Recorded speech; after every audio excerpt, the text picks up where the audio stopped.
Welcome to another episode of The Average White Guys. My name's Alex Haynes, one of the owners of A Squared, and we're a marketing company. I'm here with the amazing, illustrious, good looking, good smelling Justin. Say hi, Justin.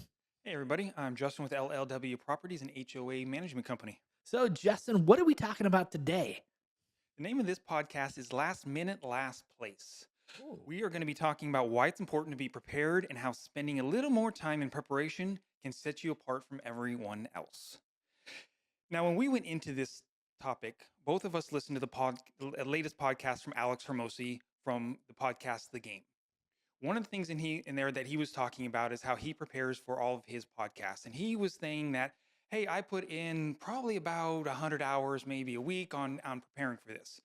He ended up talking with some other influencers that he knows, and he was going, well, how much do you guys prepare for it?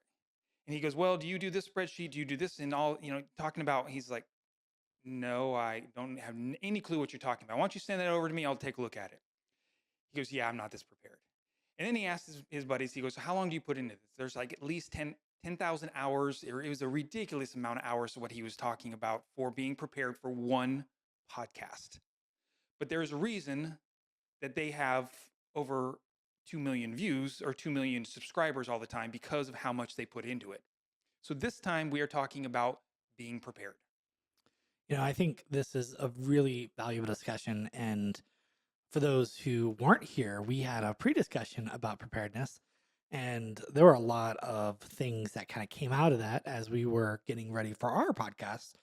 And, I think about who I am naturally and kind of what I lean toward. And we have our little jokes in here, and I am nowhere near a blueprint person who would normally create structure. And earlier I was patting myself on the back going, I'm doing great. I have a calendar, one, and I put stuff in it sometimes. And, I just started putting my workout so I can kind of see the next day. And like the day before, I'm like checking my stuff so I know I'm prepared. And then Justin and my business partner kind of start chuckling. They're like, "Oh, one whole day?" I'm like, "Yeah, that's great." And they're like, "Yeah, my week starts a week before my week." And I'm like, What do you mean? Like Sunday, the week before I know what's coming up. I have everything figured out to even meals prepared. And I think Justin, you're gonna talk about this a little bit later, how you prepare for life. And I was like, apparently I know nothing when it comes to preparing for life. But you know what I do know about preparing for? It's gonna sound super crazy because I'm an action nurturer. One of the things I get super crazy over prepared for is video production.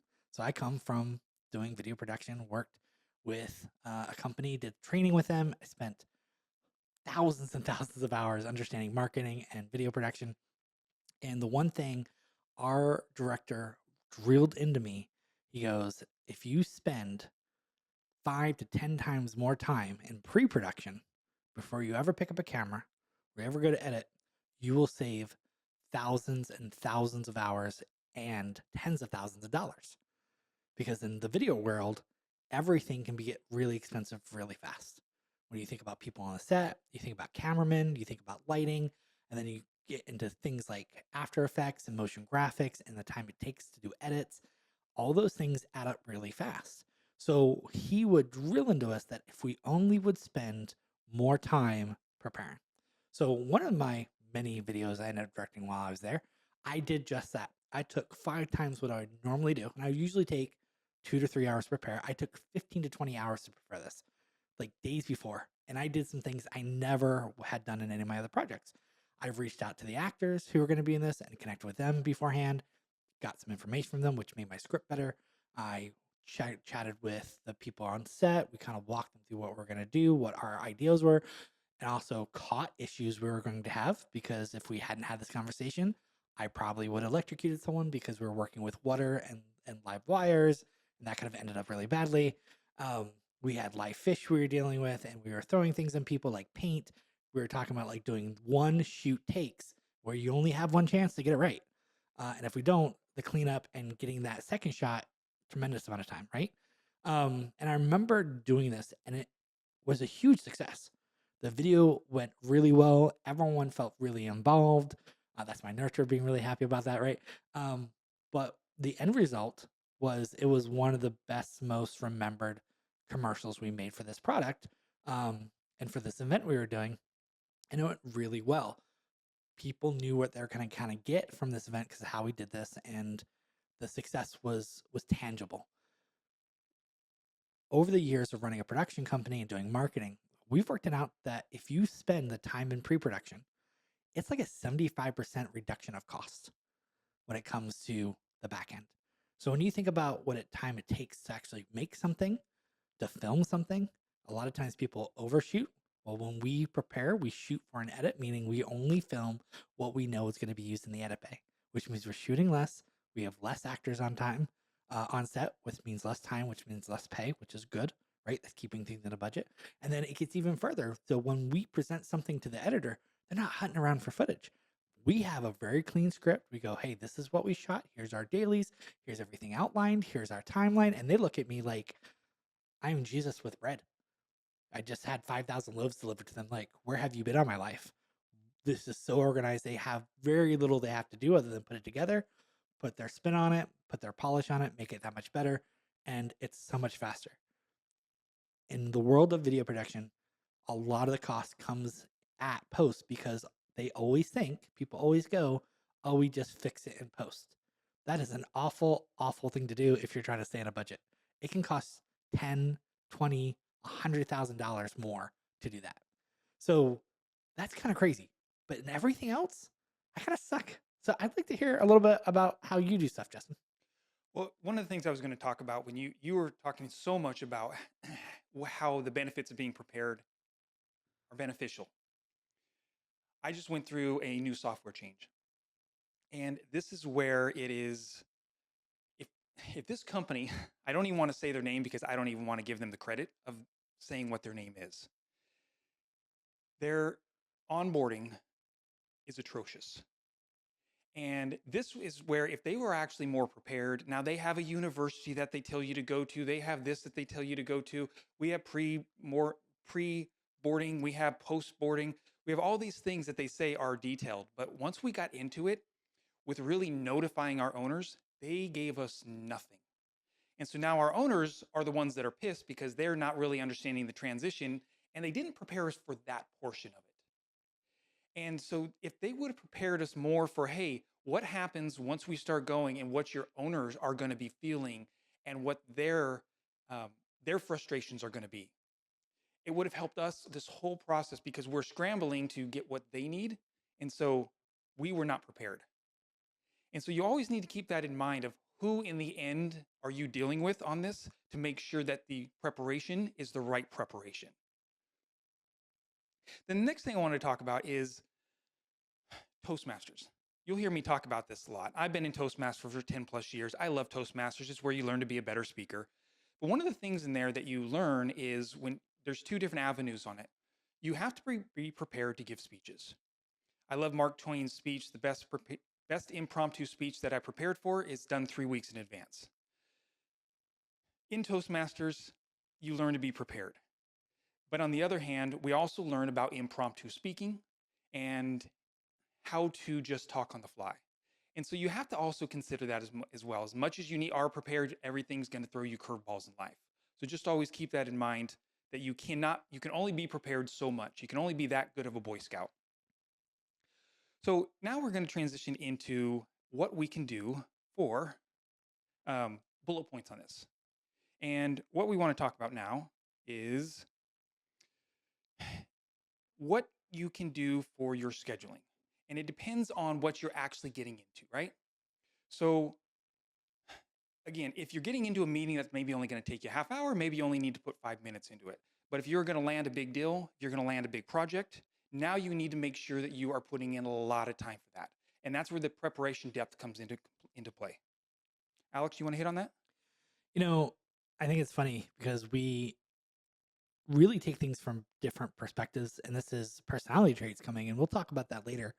Um, we suggest in-depth preparation for really high stakes meetings. I love those meetings. I thrive in those meetings. I like them meetings. That's my action personality coming out. I like that type of thing. Wherever it's like a major client, major decision in life, a major thing, being prepared and putting that extra time, you will see those results factor of like 10, 20, 50 times because you put in that extra time. You're going to see a much better connection, right? As a nurturer, my client is going to feel much more valued, much more listened to if I spent the time getting ready. But if we're talking about routine meetings, you shouldn't have to put so much effort into it. And I think we'll talk about this later on again, because if it's a blueprint, maybe you can set your blueprint up as to exactly what's going to be on that agenda, how are you going to hit the bullet points, and how are you going to be done with it. And so that's where it's being prepared for these routine meetings. Maybe you're talking with employees once a week. Maybe you set up meetings with your clients to make sure that they know what's on the agenda for this next week. So if they're the routine meetings, I think that's where the bullet points come into play, and just hit on those subjects just very quickly. And again, this will come into our personalities later, knowing and going into that meeting maybe what personality you're dealing with as well.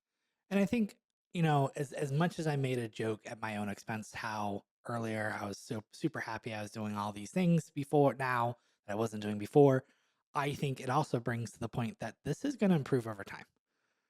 If you are not a blueprint person who just thrives in creating schedules and stuff, which I'm not, right? It's okay because over time you're going to get better at it. And yes, if you struggle in making a blueprint, go get one, go find someone who can make one for you. It's going to save you a lot of time. But as you do things and use them, what's going to happen is over time, you're going to get it better. And you're going to have a really good idea of when you're walking into meetings or you're doing something with the family or whatever it is you need to be prepared for, life in general. You're going to start saying to yourself, how much time do I need to prepare for this? How much time do I need to schedule ahead of time now to do the thing I want to go do? Whether it's a family vacation or you're getting that next meeting or go and get the car fixed. Preparation can be applied to everything. This almost ties in with our other podcast we did a while back, work-life balance. So one of the things that it can help with this is having an agenda. Now, in the world of the HOA business, you have to have an agenda when you go into these board meetings. One, it just helps keep everybody on track, but sometimes, more importantly, you have that one board member that just likes to talk way too much, and they'll go on and on. And so if we know we're on a schedule and we know what is on the agenda, we know what's left on the agenda, then you're going to be prepared to know how to really go into that better and keep everybody in track. So agendas are good if you are going into multiple personalities. Yeah, I can totally appreciate that. I think something also, as you're getting ready to go into whether it's a meeting or anything else, right? Collect the necessary material. I would say if you're listening to this and trying to figure out the next thing, write this down, collect the necessary material you might need. This could be anything from like reports, documents, data for discussion, analytics. In my world is really big when it comes to social media, understanding what's going on, being prepared for any presentation or visual aids that might support your point. This might also mean bringing your own tech. We've joked about this outside of meeting, but we talked about some tech stuff we are running into. Hey, did we prepare enough for our tech? What if you're going to a meeting and there's a TV? Are you sure you can connect to that TV? Are you just assuming you can cast to it? Do you have a right cable? These are things you may want to consider bringing with you. And the big thing that we're going to be talking about later, though, is the bank, right? The personality traits. And this is where it comes into being prepared is know your audience. Now, sometimes you can go into it knowing a one-to-one, maybe what their personality is. Sometimes I go into my board meetings and I have 7 different personalities. Plus, I got to deal with homeowners that are coming into there and how to handle that. But there's also, like, if you're giving speeches, you need to know your audience and what you are trying to get across. And you have to realize, though, sometimes you need to be either very specific or you need to be broad. And the reason I say that is because if you are going in to talk about a specific product, you need to be specific. But if you're going into talking to a bunch of business owners like we do in our BNI groups, you're talking to different personalities, different businesses that you're trying to train how to sell your product to a point. And so, again, it comes into that preparation of knowing who your audience is and then how do you hit on that. So with that, though, then you want to rehearse your key points. You want to know, again, if you're talking about a certain product and if you can know your audience, their personality type, okay, I want to hit on this, this, this, and this. And then from there, you can go ahead and say, okay, well, I didn't get a reaction on that. So let's go to the next key point because maybe this will spark their interest. So those are some of the things that I would work on is making sure you, in your bullet points, you have key points that you want to get across and key points that you think your audience is looking for as well? I think it ties in with maybe anticipating questions and even challenges. Um, and I know it seems like we're just saying the same thing there again because you just talked about key points, but if questions and challenges are slightly different in that key points are what you're trying to communicate.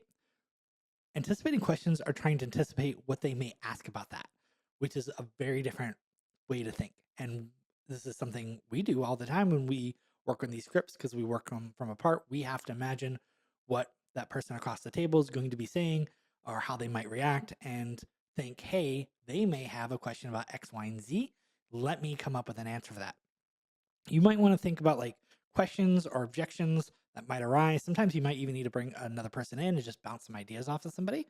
That could be part of that preparation. And then you also want to prepare a well out thought and response to that question. Not just know what the question is, but actually have a response. It's not going to do any good if you know the question, but have no way to actually answer it. And if you don't, then you need to go find that answer. And one of the things you just brought up was kind of coordinating with your team. Who are you going to bring into this and making sure that they're on the same page? Because sometimes they're going to want to direct the question to another person, especially if you are going into this as a team, and making sure you're on the same page. So always coordinating how you're handling this if you have multiple people coming in or multiple people helping you. And you kind of hit on this as well when you talked about the preparing for your commercials, how you had to coordinate so many different people when you were pesky little fly, isn't it? I'm sorry. This will not stop. I'm sorry. I'm done. No worries. No worries. So, but again, coordinating with your team is a priority, especially if you have multiple people that are involved. And I want to touch this kind of goes in with that. And for those who are following along with us, whether you're with a team by yourself, um, it's really important that you understand your goals. I don't want you to forget, hey, that whether you're doing a meeting or okay, this is just ridiculous. And here We we go talked again. about distractions a little bit ago. Yeah, Right? this is kind of ridiculous. It landed on my nose in the middle of doing this. All right, go bother him. There it is. Oh, wait. Okay.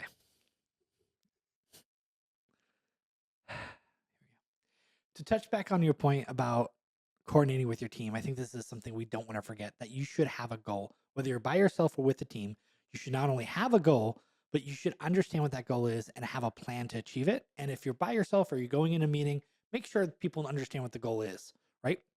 Be clear about your desired outcome and how you actually plan to accomplish that. That's my A coming out.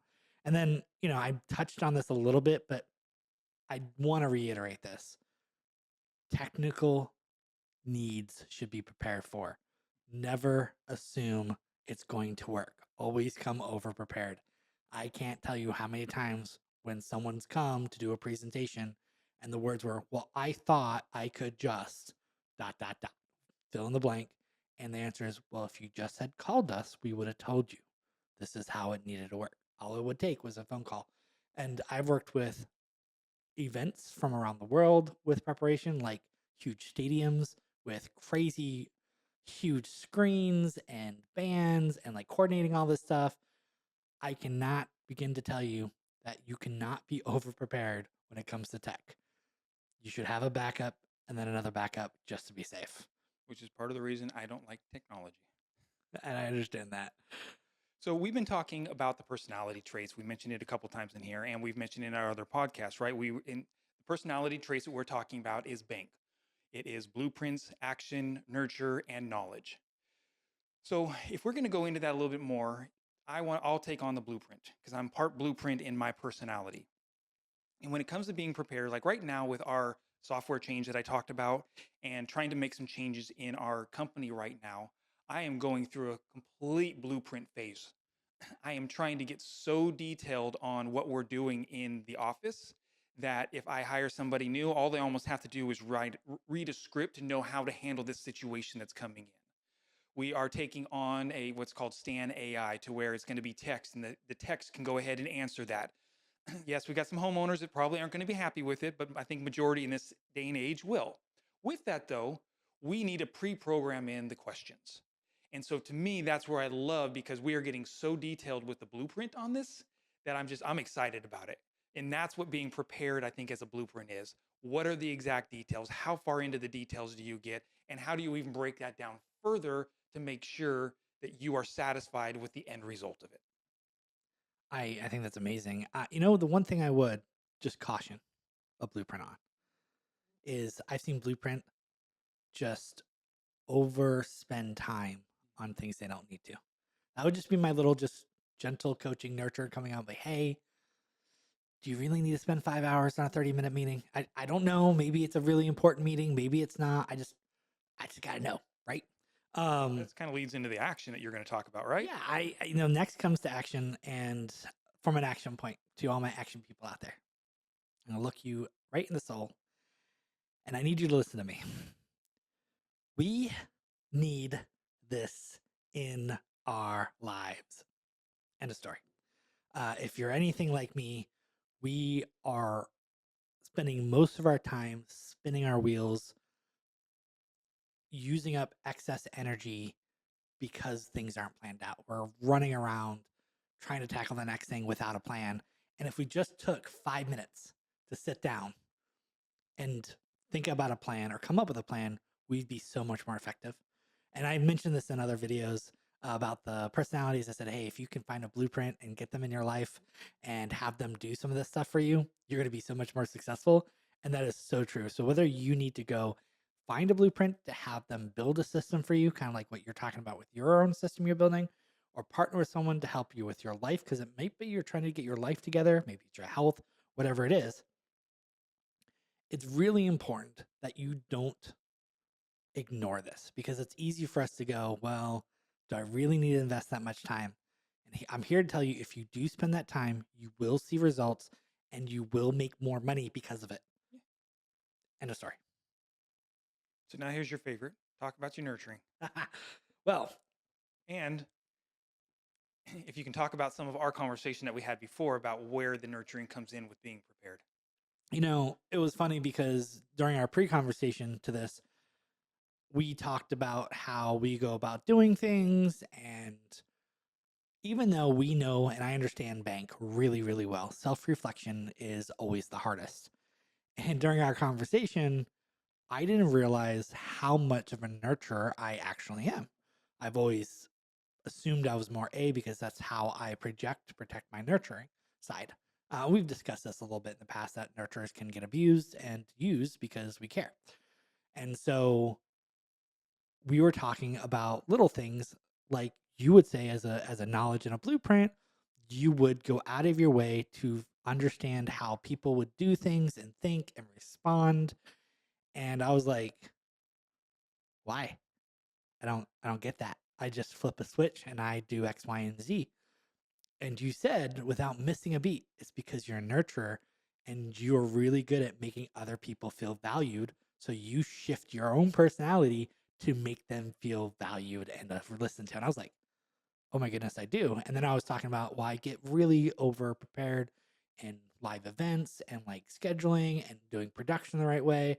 And then you said it again. You said because you care about the audience, you are so hyper focused on the audience experience. And then probably your production team you work with. I'm like, yeah, those are the two people I care about. You do not screw with my production team in the middle of an event. I will chew you out and possibly physically harm you. I I almost have physically harmed someone who tried to make a change last minute in the middle of an event, and it was not good. It I had to throw someone out before things got physical because I was like, "How dare you do this to my team? They have not slept for hours and hours and hours, and now you're trying to do this change because you're an idiot." Right? There were other words I used, but we're not going to say them because this podcast would be taken down. Um, so as a nurturer, I'm not opposed to any of this stuff. The problem with the nurturer is we get so hyper focused on the other person and we're trying to give them so much, we forget that this is to help us do stuff. It goes beyond caring and about accomplishing things. Sometimes a nurturer is too busy listening to actually bring up the things they need to bring up, like, hey, we need to get to this point to get over this hump to get to the next level. And this is why I've been loving these podcasts right now, because what you were just saying to me helps me as a knowledge person. And I have to say, knowledge people are a little selfish, because when you were just saying that, I'm thinking you're going for the audience and making sure they get what they need and the other people are prepared as well. To me, I'm kind of going, I'm going into this because I want to make sure that I don't look stupid. And so I'm feeling a little bit selfish when I say something like that. Now, I want it to be so everybody gets the best result out of it. That's my real honest answer of why I want the knowledge and why I want to be prepared on something. But that self reflection is kind of going, yeah, because I don't want to look stupid going into this. So it's hard. I mean, you got to self reflect on some of these personalities because it takes different personalities to prepare. Knowing yourself, I think, is huge. And like I said before, with the preparing, I prepare, like we talked about, a week in advance. I know what my food's going to be. I know what my workout's going to be for that next week, because if I have certain meetings, I got to adapt my workout. If I have certain meetings, I need to adapt my personality going into those meetings, because I need to know which personalities I'm having to deal with. And it gets me into that different mindset. It's like, stupid analogy here, but you're Superman, you're Clark Kent, or you're Superman. Which personality are you coming to that meeting with to know how you need to prepare? And to me, that's where the knowledge wants to prepare. We need to know in advance what is taking place, not just that meeting, but what was taking place almost 2 weeks. If we can, I'd rather go a month in advance if I can prepare. But now I'm almost wasting too much time, so I've learned to adapt to that. So again, that's where I love talking about the knowledge and just kind of saying, okay, let's get to the point. Let me be prepared and we'll get this done with. So, what are your comments on this and their encouragement to try and wrap this up, Alex? I mean, first off, to our audience, we do this because we care. I know the knowledge guy said it's really so he doesn't feel like he looks bad, but he does care. I mean, we're giving, I think, super valuable information. We're spending our time and energy. So I really want to take a moment, connect with you, and say, you are valued. I don't know what type of week you're having as a business owner, what type of month, what type of year you're having. Know you're valued. You're encouraged and you're loved. Someone out there loves us, loves you. I'm loved. We're all loved one way or the other. Don't ever forget that. You know, you bring something unique to the table and you're irreplaceable. I can't say that enough. I say that probably every podcast, and I really can't say it enough. And we appreciate your dedication and effort in whatever you're trying to do and accomplish. I want you to remember that preparation is a powerful tool in your arsenal. And by taking the time to prepare thoroughly for your tasks, whatever it is, meeting, life, health, wellness, whatever you decide to start getting ready to actually do, it's going to pay off. And it's going to set you up for success. By doing this, you're showing your self-respect. You're showing respect to others, but first yourself, and that's super important. You know, I value this opportunity, and the people I'm engaging with are the things you need to be thinking about when you're doing preparation. This is a level of care commitment that's noticed by people and appreciated around the world. No one's going to be unhappy if you take a moment and think about somebody. Preparedness allows you to bring your best self forward and enable you to contribute meaningfully and confidently to those around you. And who doesn't want to feel confident and be meaningful to each other? So take that a little bit extra time and prepare, and know that it's an investment in your growth and success. I believe in you. Justin actually believes in you. My business partner kind of believes in you, but he is hoping that you succeed. We all are hoping that you succeed. So, as always, we want to thank you for listening. And of course, we'd like to ask you to give us a like, comment, share, and hit that subscribe button. We are the Average White Guys.